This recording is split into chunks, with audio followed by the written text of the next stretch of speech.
Use 3D glasses provided by Telcast International to experience the 3D feeling. Beautiful scenery right up close for the first time, just as in reality. Join us on our extraordinary three-dimensional journey and keep your 3D glasses at the ready. As soon as you see the 3D logo appear in the bottom left-hand corner of the screen, take a look through your 3D glasses and discover a fascinating three-dimensional view. Namibia is a country of dazzling nature and pristine landscapes. An abundance of rare and exotic wildlife marks this Southwest African country as a true travel hotspot. Namibia has twice the landmass of Germany, yet is home to 2 million inhabitants. Visitors can travel for days without encountering a single human being.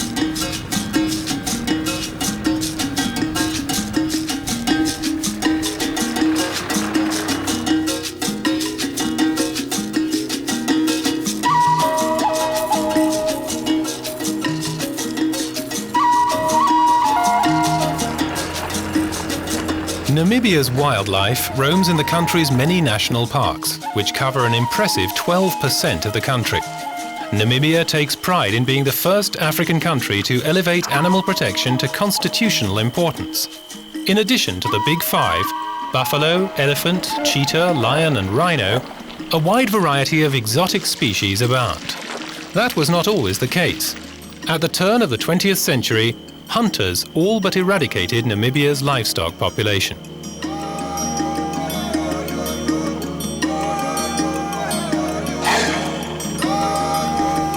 For a guaranteed sighting of Namibia's big game species, the rainy season should be avoided.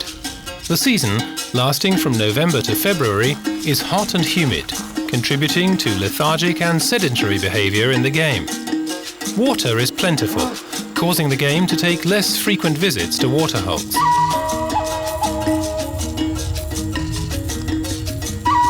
Namibia's biodiversity can be explored outside its national parks as well. In western Damaraland, giraffes roam freely. Namibia's vast territory is best explored by car, or better yet, for a bird's eye view, rent a balloon. A ride in a hot air balloon offers remarkable views of Namibia's scenery. Sporty types should check out the sand dunes near Swakopmund.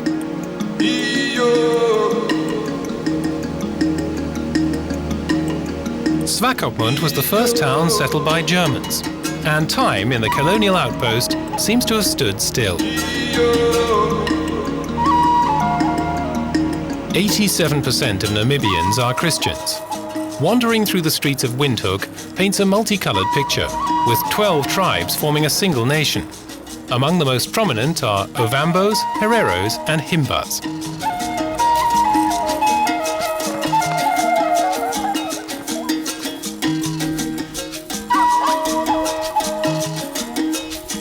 Typical Himba hairstyles consist of plaits that resemble a cattle horn. The nomads paint their skin with a paste of red earth and animal grease.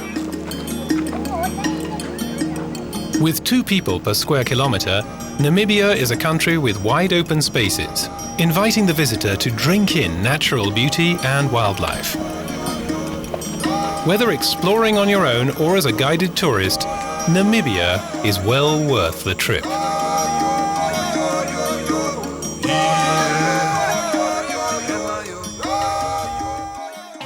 Namibia became an independent nation in 1990 and is proud of its democracy. Windhoek International Airport can be reached in about 11 hours from Frankfurt. The capital is 1,700 meters above sea level. Namibia's heritage as a former German colony is still quite evident. In some townships, apartheid still holds a firm and stubborn grip on the people. Katatura in Windhoek is a prime example. People from all over the country flock here in search of work.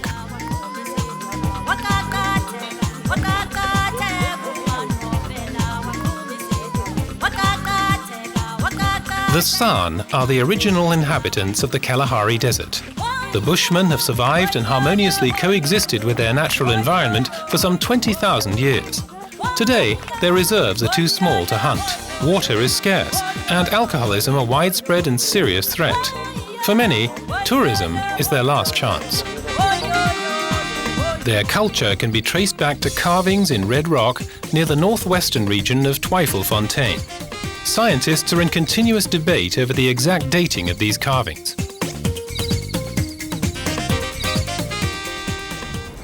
In the southwestern town of Luderitz, Namibian winds are blowing away a piece of history.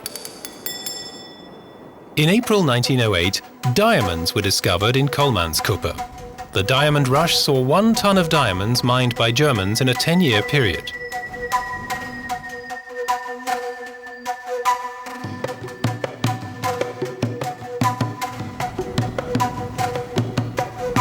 The plant Welwitschia, discovered by Austrian Friedrich Welwitsch, evokes the interest of botanists and laymen alike. One specimen can survive 2,000 years. Outdoor enthusiasts find a chilly paradise in Fish River Canyon. Temperatures drop well below freezing point at night. Fish River has carved the world's second largest canyon into its rock. During the rainy season, the river carries an abundance of water and is a miracle to behold. That is, if you don't mind getting wet. Another highlight of the Namibian landscapes is the quiver tree. The setting sun bathes its forests in a brilliant red light. The Etosha Plains in the north are a paradise for nature lovers. 2/3 of all visitors flock to the Etosha National Park, and more come every year. The Ghost Wood contains abundant groves of moringa trees. Namibia's beauty and wonder aside, a successful safari should be well planned. Good morning, all station. This is Sunday going out for a morning drive in Etosha. The guides stay in touch via radio. Professional guides increase a guest's chances of seeing big game. Aside from the obvious waterholes, there are other places to spot game, and no one knows better than a guide. Etosha's livestock population has been steadily increasing since the 1950s. Antelopes and zebras lead the pack, with about 17,000 specimens each. In addition to official safari outfitters, a variety of private cars are available to tourists. 2 important rules: drive by day and never leave your car. One characteristic that sets Etosha apart from other national parks is a bounty of wide open spaces, providing unobstructed views of wildlife.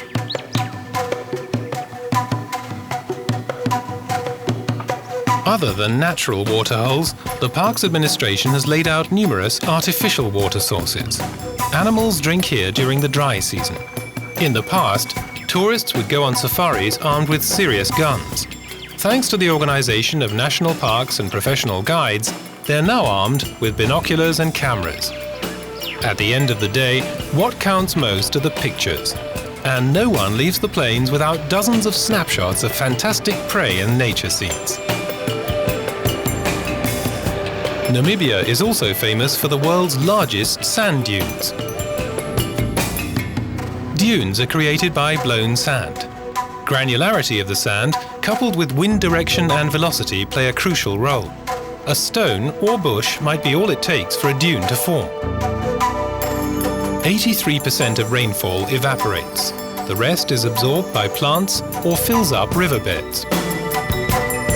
A mere 1% becomes groundwater. Consequently, Namibia is susceptible to drought.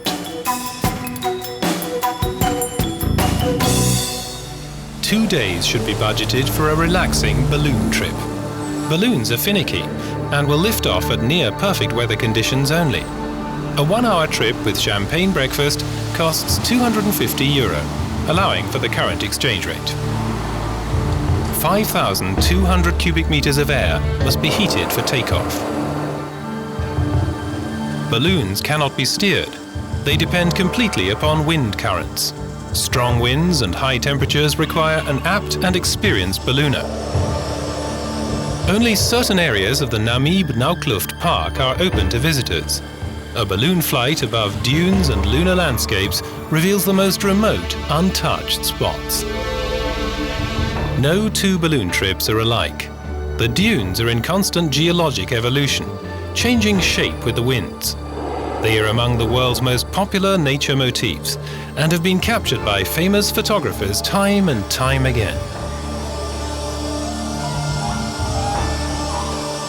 Balloon trips over Namibia are now in their 12th year of operation.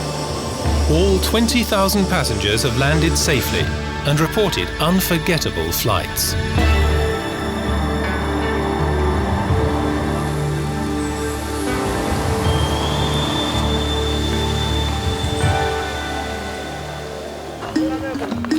The Himbas are one of the world's smallest ethnicities. With a population of 6,000, Himbas live in clans scattered throughout the Kaukau Veld in the northwest. Himbas have been living as herdsmen and nomads in clay huts for centuries. Women and children stay in villages during the dry season, while men roam with their herds. Himbas are among the most affluent grazers of Africa, yet live on a diet of hominy and curdled milk. Relative wealth aside, life is at times a struggle. Cattle play a crucial role in the life of the Himbas. The tribe's wealth is measured in animals. The cattle are not merely a notch in the food chain, they represent a veritable symbol of Himba culture. Cattle are holy creatures. Daily milking is carried out according to a strict rite that ensures not a drop of precious milk is spilled. Himbas move about on foot. No member is excluded from this mode of transport, least of all Philip, the tribal chief's son. Philip and other Himbas meet at the daily market in Opuwo. The market provides an opportunity to exchange news, chat and flirt with fellow Himbas. The meat inspection isn't restricted to cattle dealing. It applies to potential partners as well. Young men and women advertise their market value.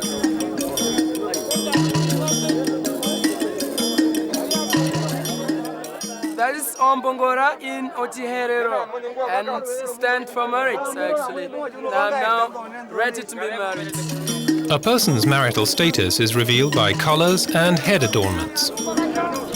Resistance is futile. Philip has successfully fought off all plans for marriage. He has decided it's not his game, even though most of his peers are long married by the time they reach their 30th birthday. For some Himbas, tradition is a burden, especially in light of Western culture's encroachment on their way of life. The culture of the Himba peoples who stayed the same. Several hundred years ago, we weren't dressing like now. So, which is very important for our community and until the future generation. In 1993, the Namibian government commissioned a basic education program for children of the Kaukau field.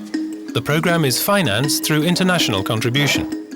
The aim is to give the young Himbas a chance to live in the modern world. They learn reading, writing and arithmetic, all taught in English, the official language of Namibia.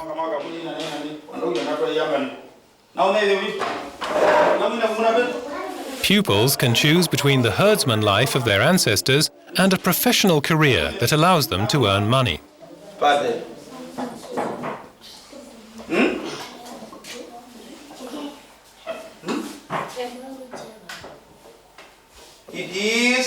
At the beginning, it wasn't easy to convince the Himba parents of the advantages of Western education. Many families didn't recognize the opportunities it provides. Many feared children would reject the traditional Himba community. It was for us very, very much difficult to bring children here to school. You can also see that the parents themselves, they are not much interested. So we force them to please give us one child from there and one from there, you see. So that means that the parents don't know about education. It's only some of the children here which know they need really to be educated. The teacher's persuasiveness prevailed. More and more children came, and from a range of nearby towns. Their walk to school is a long one, so they often stay overnight. Today, pap is on the menu, a type of mush and a traditional Himba meal.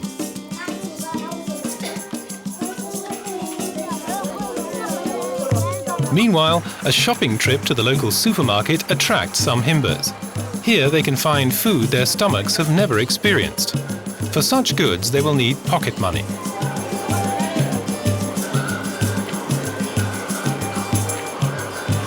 Anyone who wants a cold drink has 3 options: begging, selling jewellery, or posing as a photo model for tourists.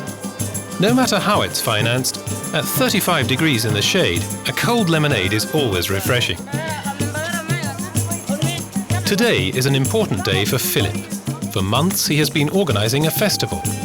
The region's meagreness and infertile land has forced the Himba tribes to live in small clans spread over the region.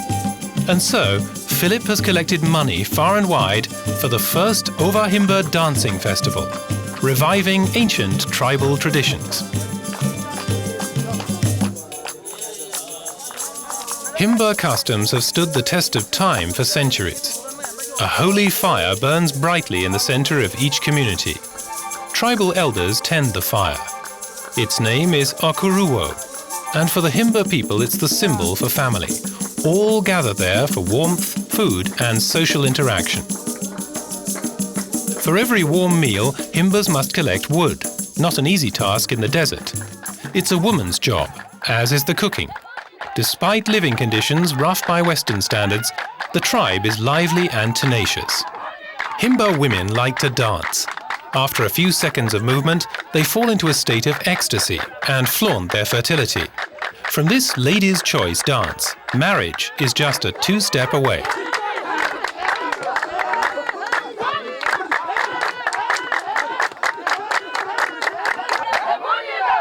I'm happy with the first one.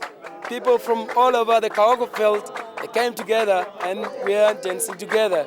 So that's the very good idea for, bringing people into the culture, to keep the culture like this traditional Ova Himba dancing festival. Himba culture is passed down by oral tradition.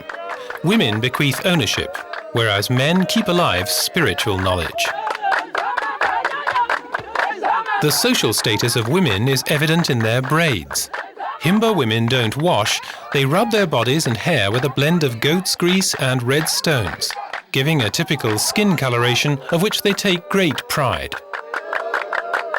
Himba dancing customs are quite different from Western movement rituals. They stomp on the ground and clap hands in the African heat for hours at a time. This small tribe with big traditions is dancing twinkle-toed between light and shadow, into an unknown future. To experience Namibia's landscape, get in the driver's seat. The country's highlights cannot be reached by public transport. Typical rock formations, several million years old, lie just off the beaten track. One problem is the sand, which means frequent cleaning of car windows and respect for other drivers when passing. All in all, in Namibia, the journey is the reward. And sometimes it's a steep and dangerous one. Drive carefully on Namibian roads. Poor conditions mean that cars easily overturn or get flat tires. When driving, be sure to take tools and a spare tire to avoid sticky problems under a scorching Namibian sun. The most important thing to carry is water. Proper hydration is essential to survival in the desert. The engine will be thirsty as well. Use every opportunity to refuel. Gas stations are quite rare and distances are long.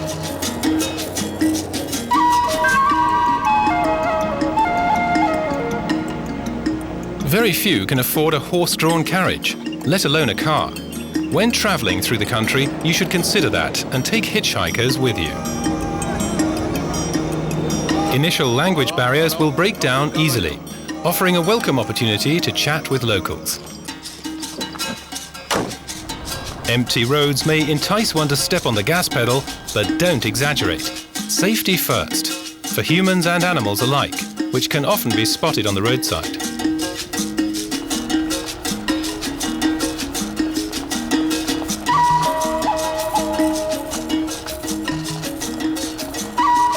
Namibia's biodiversity remains well preserved. Careful wildlife management is the result of the tireless work of private farms. These wild dogs have found a new home. Normally they can be found in East Africa and are among the most endangered species.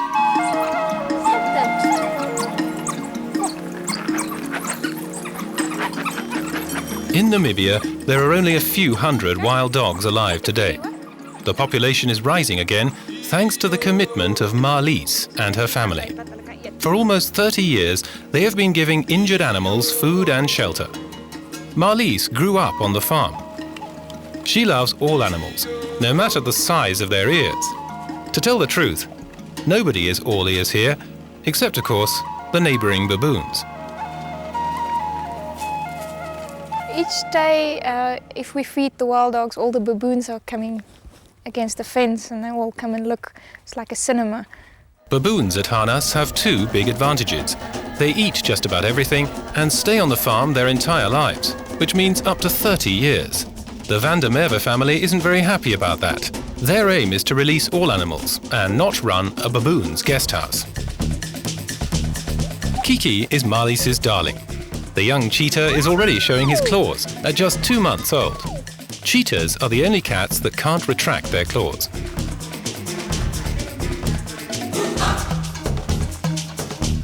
But Marlies accepts her injuries.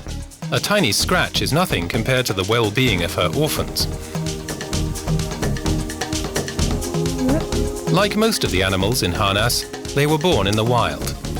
They lost their parents or fell into one of the farmer's traps before being brought to the farm as patients.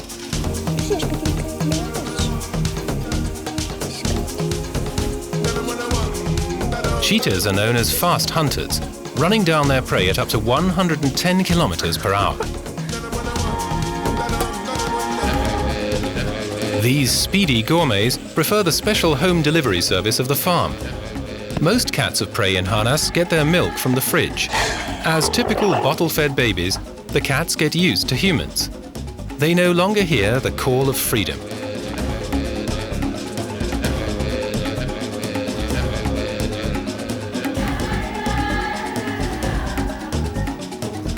Marlies' family consists of 26 cheetahs. While some of them will be reintroduced to the wilderness, most enjoy the comforts of life on the farm, separated from nature by a fence. Wildcats may turn rather tame in captivity. Still, their instincts persist.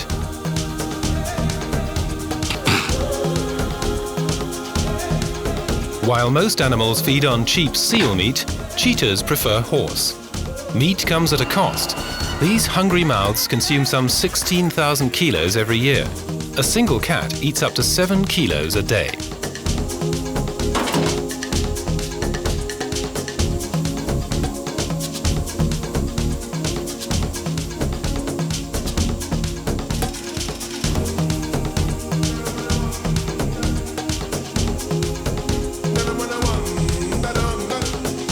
Harnas is situated 300 kilometers north of Windhoek, close to the Botswana border. The farm has become a Noah's Ark, attracting animal enthusiasts to this Kalahari Desert outpost.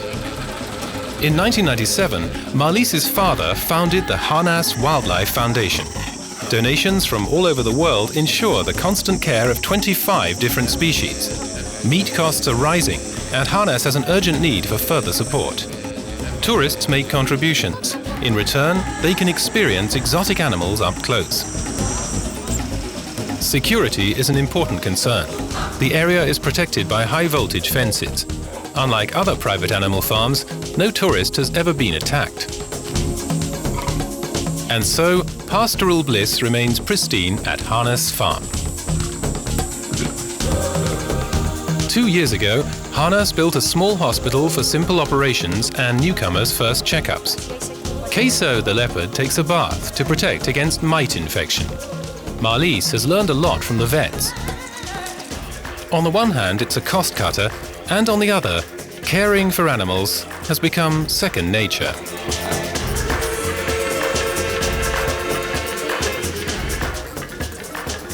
There's a lot of effort, money, time, input been put in this whole business, this whole organization, Harnas. And I do it because it's part of my life. I like it, I love it, and the satisfaction that you get out of treating animals or just taking care of it is, it's amazing. You can't compare anything to it. Everyday life is action-packed. There's always something to do. The farm is the size of 20 football fields, and most animals demand constant care. No road is too long for Marlies to get her animals ready for freedom. Neighbors take cover when she's on the move in her truck, with a leopard or two in tow.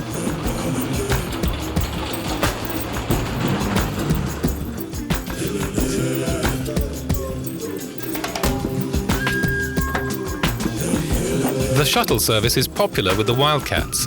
Today, freedom is measured in careful doses. For a few hours, Cheetah Aiko exchanges her cage's confinement with the vastness of the Kalahari.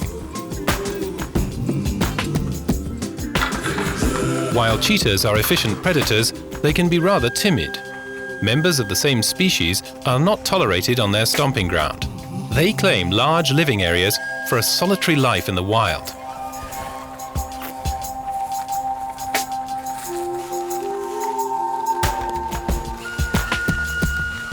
This guy's plan is to maybe one day go back into the wild, meaning that there is a reserve which we will set up if we have enough funds, and then also the idea is to put him back into the wild because they will successfully be able to hunt and survive. Farm-raised animals get accustomed to humans to a degree that leaves them virtually dependent. The attraction to humans takes them to nearby farms, and often into danger.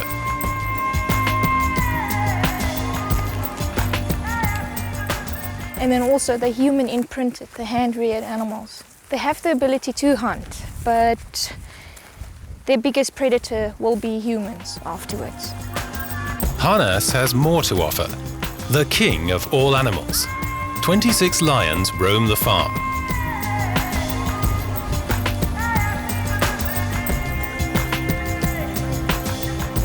They can grow up to 200 kilograms and are the only wildcats that live in packs.